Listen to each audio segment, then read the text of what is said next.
Ik ga de muziek goed zetten. Masker maar hoog af. Ik ben Rudy Smeets van Herbricht, ja. Geboren en getogen, derde generatie en laatste generatie van het Café Maasvallei, wat opgehouden is op 15 juli 2021. Ja. Heel spijtig.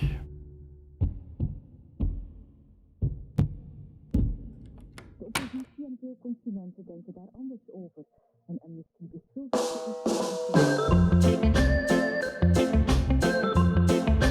Onze grootouders zijn hier gestart in 1916 met het café toen. Hè.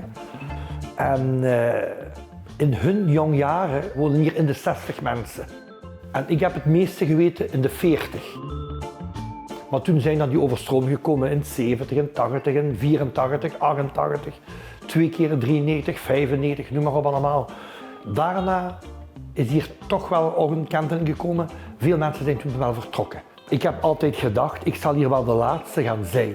Maar ja, dat is dus nu niet. Nu zal mijn buurman, die gaan dan het laatste blijven. En nu zei je nog zo, zondag nog toen we samen zaten, ja, nu is het zover Rudy, ik zal de laatste in Herbricht zijn. Met zijn vrouw dan. Maar ja, het is vreemd. Herbricht herademt maar in tranen.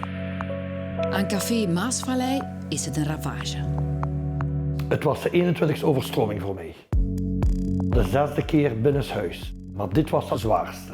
Ook emotioneel en alles, dat was nu echt wel de zwaarste overstroming. Het water komt sneller binnen als dat wij konden hoger tillen. We zetten alles op bakken zo, hè, bierbakken en dat soort dingen. Maar het bleef komen. Want toen wij geëvacueerd zijn, 10 voor 10 s'avonds, was er nog altijd stijgende. De Maas bleef onvoorspelbaar, is onvoorspelbaar altijd geweest. Maar de Maas hoort bij Herbricht, Herbricht hoort bij de Maas. Dat is een geheel, of hoe moet je het uitdrukken? Maar het eindresultaat is, door de Maas stoppen we. Maar we blijven toch Herbrichtenaar, waar we ook naartoe gaan. Hè. En nu komt daar dat kunstwerk bij. En als Herbrichtenaar zijn we geëerd totdat dan een Herbricht komt te staan. Zo'n kunstwerk is toch wel een meerwaarde voor de omgeving. Hè.